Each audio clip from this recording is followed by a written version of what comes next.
Bismillahirrahmanirrahim. Sarfraz Sumro here, lecturer, Government Boys Degree College, Naundero. In today's lecture, we will discuss about the biological molecules. Biological molecules की study हम करते हैं biochemistry में. What is biochemistry?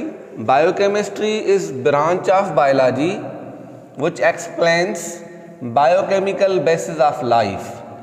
जिस branch में biology की जिस branch में हम बायोकेमिकल बेसिस पढ़ें उसे हम कहते हैं बायोकेमिस्ट्री. बायोलॉजी की जिस ब्रांच में हम बायोकेमिकल बेसिस पढ़ें उसे हम कहते हैं biochemistry. Biochemical basis of life क्या है? पहले तो हमें यह समझना चाहिए कि जो लाइफ है उसकी बेस क्या है, उसका फंडामेंटल यूनिट क्या है. लाइफ का जो फंडामेंटल यूनिट है दैट इज सेल, और सेल का जो ज़्यादातर पोर्शन होता है वो होता है प्रोटोप्लाज्म. तो केमिकली जो प्रोटोप्लाज्म है, प्रोटोप्लाज्म ऑफ सेल, उसमें ज़्यादातर जो अमाउंट होता है वो होता है वाटर का. सेल के प्रोटोप्लाज्म में, सेल का प्रोटोप्लाज्म क्या होता है? सेल के अंदर जो न्यूक्लियस और साइटोप्लाज्म दोनों को मिलाकर, न्यूक्लियोप्लाज्म और साइटोप्लाज्म दोनों को मिलाकर हम कहते हैं प्रोटोप्लाज्म. सेल का जो प्रोटोप्लाज्म है उसमें 70 to 90% वाटर होता है. अच्छा, जो रिमेनिंग पोर्शन है, जो रिमेनिंग मास है, उसे हम कहते हैं ड्राई वेट ऑफ सेल. तो इस तरह क्या हो गया कि जो सेल है, अगर आप देखेंगे जो सेल है उस सेल में न्यूक्लियस है, इस न्यूक्लियस के अंदर होता है न्यूक्लियोप्लाज्म. न्यूक्लियस के अंदर क्या होता है? न्यूक्लियोप्लाज्म. और उसके बाहर होता है साइटोप्लाज्म.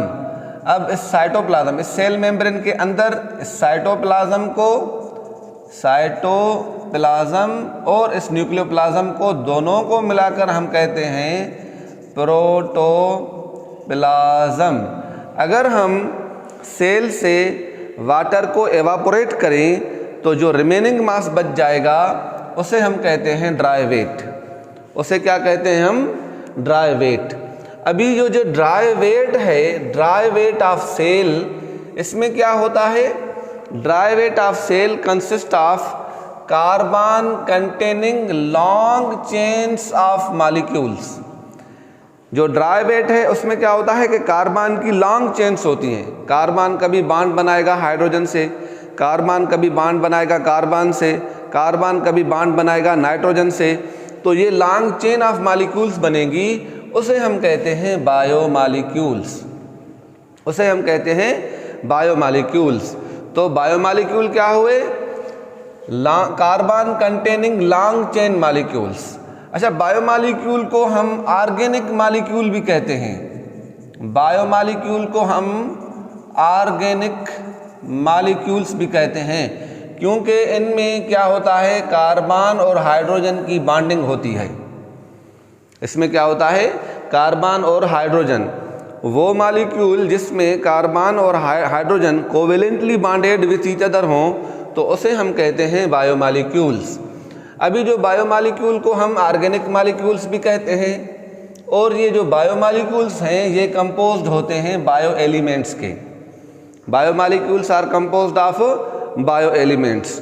बायो एलिमेंट क्या है? Carbon, hydrogen, nitrogen, oxygen, phosphorus and sulphur. These 6 bioelements are mainly present in biomolecules. Carbon, hydrogen, nitrogen, oxygen, phosphorus and sulfur. These 6 bioelements are mainly present in biomolecules. Biomolecule में ये 6 elements मौजूद होते हैं, लेकिन सिर्फ ये 6 ही नहीं होते, इनके अलावा कुछ परसेंट जो होता है वो अदर इनऑर्गेनिक आयंस का भी होता है, ट्रेस एलिमेंट्स का भी होता है. जो इनऑर्गेनिक आयंस हैं उसमें calcium, potassium, sodium, chlorine, magnesium, manganese, iron, iodine, copper, molybdenum and zinc. इस 6 बायो एलिमेंट्स के अलावा बायोमॉलिक्यूल में ये हम इनको इनऑर्गेनिक आयंस भी कहते हैं, इनऑर्गेनिक आयंस भी कहते हैं। और इसमें ट्रेस एलिमेंट्स भी मौजूद हैं, ट्रेस एलिमेंट्स। वो ट्रेस एलिमेंट्स कौन से हैं? उसमें ट्रेस एलिमेंट्स में जिंक जो है वो ट्रेस एलिमेंट है, उसके अलावा आयोडीन जो है वो ट्रेस एलिमेंट है, आयरन कभी ट्रेस होता है कभी नहीं होता, लेकिन इसको हम ट्रेस नहीं कह सकते, इसे हम नहीं कहेंगे। जिंक को कहेंगे, आयोडीन को कहेंगे, और हम जो है अपना मैग्नीज को ट्रेस एलिमेंट कहते हैं। तो बहरहाल इसमें कुछ ट्रेस एलिमेंट्स हैं और इसमें कुछ जो हैं इनऑर्गेनिक आयंस भी मौजूद होते हैं। तो बायोमॉलिक्यूल में बायो एलिमेंट भी हुए, इनऑर्गेनिक आयंस भी हुए, और उसके अलावा ट्रेस एलिमेंट्स भी इनमें हो गए। तो ये बायो एलिमेंट्स। अभी जो बायोमॉलिक्यूल, कौन से बायोमॉलिक्यूल हैं जो हम स्टडी करते हैं? तो जो फंडामेंटल टाइप ऑफ बायोमॉलिक्यूल्स हैं वो तो 4 हैं।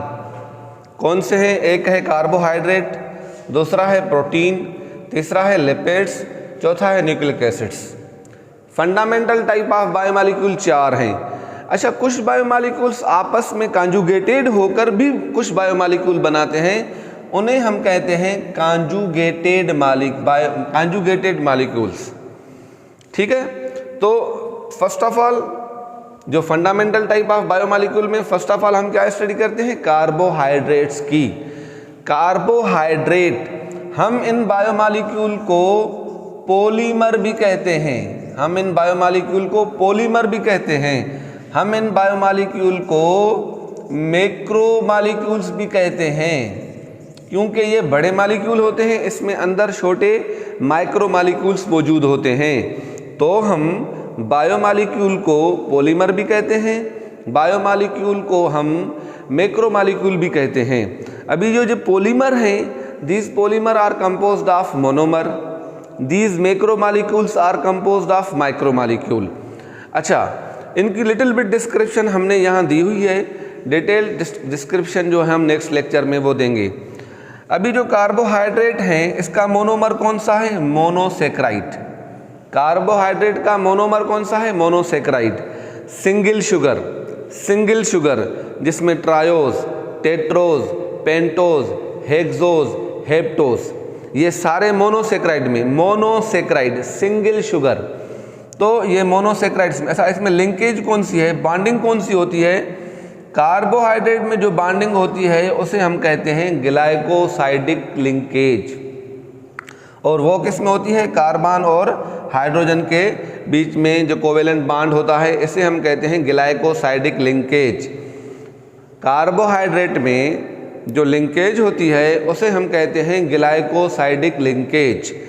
अच्छा, सेल में कार्बोहाइड्रेट, अभी सेल तो बहुत हैं, मुख्तलिफ टाइप ऑफ सेल हैं, बैक्टीरियल सेल हैं, प्लांट सेल हैं, फंगल सेल हैं, अलगल सेल हैं, different type of cells are there. Now we are discussing here about the mammalian cell, we are discussing here about the mammalian cell. Mammalian जो cell है उसमें carbohydrate कितना % होता है? 4% होता है। तो कार्बोहाइड्रेट किसका बना हुआ होता है? मोनोसेक्राइड का। बॉन्डिंग लिंकेज कौन सी होती है? Glycosidic linkage. और जो सेल है उसमें कितना % है होता है? ये 4% होता है। सेकंड नंबर पे हम पढ़ते हैं प्रोटीन्स। प्रोटीन्स भी पॉलीमर है, मैक्रोमॉलिक्यूल है, और जो ये प्रोटीन है इसका मोनोमर कौन सा है? Amino acid. Amino acid 20 type of amino acids they combine, they covalently bonded, they peptidely bonded with each other and form the proteins. 20 type of amino acids, ये अमाइनो एसिड्स आपस में मिलकर protein बनाते हैं। तो प्रोटीन हो गया polymer, amino acid हो गया मोनोमर। अच्छा, इसमें लिंकेज कौन सी होती है? उस लिंकेज को हम कहते हैं peptide linkage, peptide, dipeptide, peptone linkage कहते हैं। और इसमें जो लिंकेज है वो जो उसमें बॉन्डिंग होती है वो किसके दरमियान होती है? कार्बन और नाइट्रोजन के दरमियान। और इसकी परसेंटेज, मेमेलियन सेल में प्रोटीन कितना % होता है? 18%। मेमेलियन सेल में प्रोटीन की परसेंटेज 18% होते हैं। उसके बाद जो 3 नंबर पे है वो है लिपिड्स। लिपिड जो है ये भी बायोमॉलिक्यूल है, लिपिड भी बायोमॉलिक्यूल है, मैक्रोमॉलिक्यूल है, पॉलीमर है। तो ये किसका बना हुआ होता है, इसका मोनोमर कौन सा है, glycerol and fatty acids, glycerol and fatty acids. अच्छा, लिपिड्स में और भी इनके टाइप हैं, वैक्सेस है, फास्फोलिपिड्स है, टर्पिनॉइड्स है, उनके लिटिल बिट डिफरेंसेस हैं, लेकिन ज़्यादातर उसमें क्या होता है, फैटी एसिड। लिपिड के किसी किस्म में 3 फैटी एसिड होंगे, किस में 2 फैटी एसिड्स होंगे, किस में सिंगल फैटी एसिड होगा। और इसमें जो लिंकेज होती है उस लिंकेज को हम कहते हैं ईस्टर लिंकेज, और वो ज़्यादातर किसके दरमियान होती है, कार्बन और कार्बन के दरमियान, कार्बन के कार्बन से लिंकेज होती है और दोनों तरफ हाइड्रोजन होते हैं। तो लिपिड किसके बने हुए होते हैं, ग्लाइसरोल और फैटी एसिड्स के, और इसमें लिंकेज जो होती है वो कार्बन कार्बन लिंकेज होती है।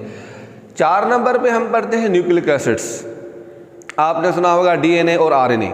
तो ये न्यूक्लिक एसिड्स ये क्या है, डीएनए और आरएनए हैं।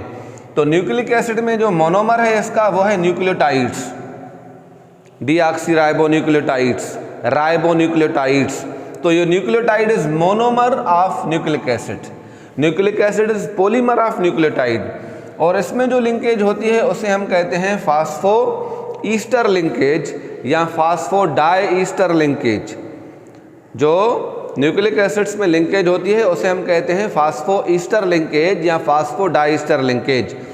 और इसमें ज़्यादातर जो है ये फास्फेट ग्रुप या फास्फोरिक एसिड और ये पेंटोज शुगर, ये है पेंटोज शुगर, पेंटोज शुगर और फास्फोरिक एसिड के दरमियान लिंकेज होती है, जिसकी वजह से उसको हम कहते हैं फास्फो डाइस्टर लिंकेज। उस वजह से ये आपस में मिलकर कंडेंस होकर ये बड़ा मॉलिक्यूल बनाते हैं, जिसे हम कहते हैं न्यूक्लिक एसिड।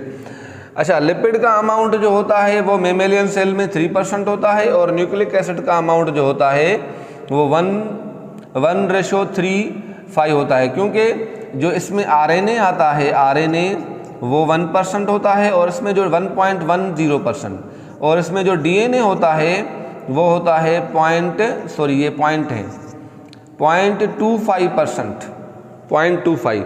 तो ये दोनों को मिलाकर हम कह रहे हैं कि 1.35% जो होता है न्यूक्लिक एसिड्स होते हैं।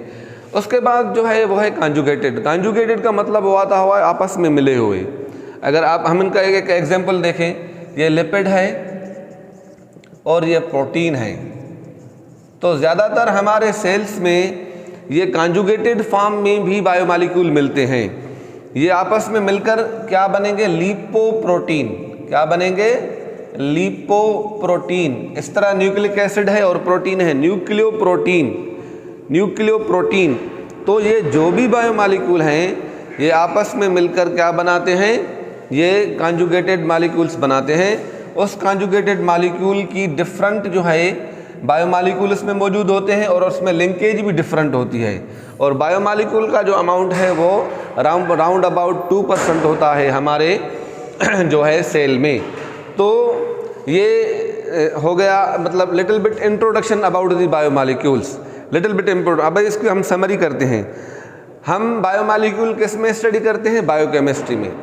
ये जो बायोमॉलिक्यूल हैं या biochemistry, this is backbone of medical science, क्योंकि हम इसमें मुख्तलिफ जो टाइप ऑफ जो ड्राई वेट है सेल का, वाटर को निकाल कर जो सेल में अंदर जो ड्राई वेट बच जाता है, हम उनकी स्टडी करते हैं कि इस ड्राई वेट में आखिर है क्या।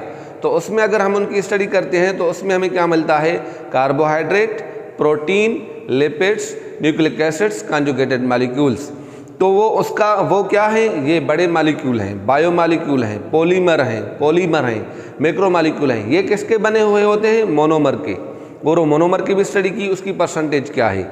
नेक्स्ट लेक्चर में हम जो है इसका क्या करेंगे कि carbohydrate, protein, lipid, nucleic acid को अलग अलग पढ़ेंगे। इनकी जो केमिकल कंपोजिशन है, इनकी अकरेंस है, इनकी इम्पॉर्टेंस है, वो ज़्यादातर पढ़ेंगे। ठीक है, थैंक यू फॉर वॉचिंग।